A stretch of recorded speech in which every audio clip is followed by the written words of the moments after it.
All right, folks, we've reached that part for a new segment on our show. What used to be another show of ours, Rewind, brought to you by the good folks, our friends over at AMC Theaters. In Rewind, we take a look at some of the movies that opened 10 years ago today and 20 years ago today, or at least this week. And I also like to affectionately refer to it as the Feeling Old segment.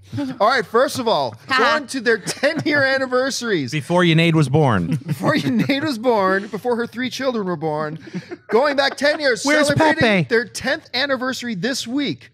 Bad News Bears, The Devil's Rejects, Hustle and Flow, and Michael Bay's The Island. And celebrating its 20th anniversary this week, this one hits, Clueless.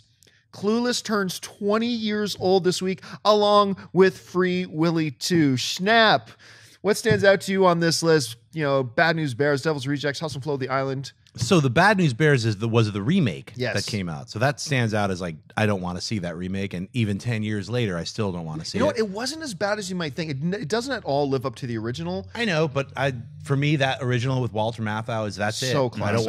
I love Billy Bob Thornton. I love him in Bad Santa. I don't care to see him in Bad News Bears, you know, what Electric Boogaloo or whatever it was called. So, but yes, just what stands out to me is definitely The Devil's Rejects. That's a super freaky, weird Rob Zombie film.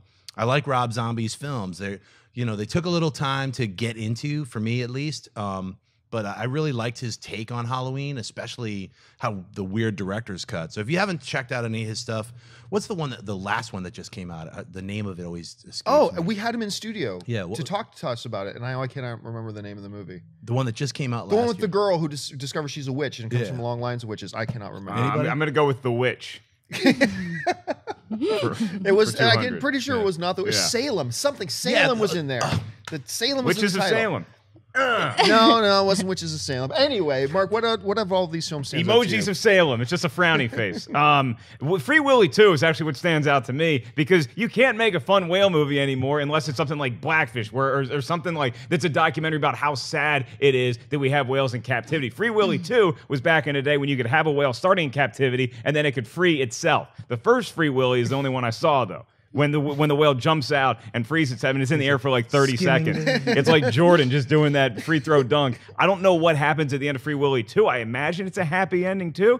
Clueless, on the other hand, is a film that I was so excited for because I love Alicia Silverstone, particularly at that time in my life. I was a huge fan of the Aerosmith video she was in, and I'm like, can she carry her own movie? You're damn right she can. Alicia Silverstone, come back. We miss you. I think Free Willy 2 ended when it runs into a bunch of Japanese whalers. That does not happen, sure. John. I cannot That does remember. not It's called happen. Lords of Salem. I just remembered Lords it. of Salem. Thank Super you. freaky. Rosemary's Baby meets some other Kubrick nightmare. You should see that film.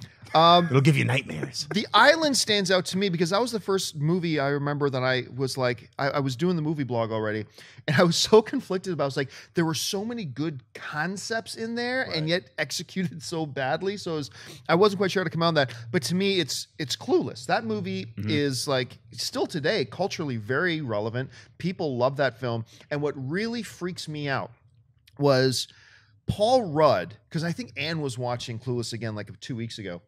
Paul Rudd, I think, has aged 4 days between Clueless and Ant-Man. That dude has not, like, he's drinking, sheep blood or something. The dude it's freaky. He has not aged a day since that thing. So it's kind of weird to see at that point too. So those are the ones that stand out to us. We'll be back again next week for the next little installment of Rewind.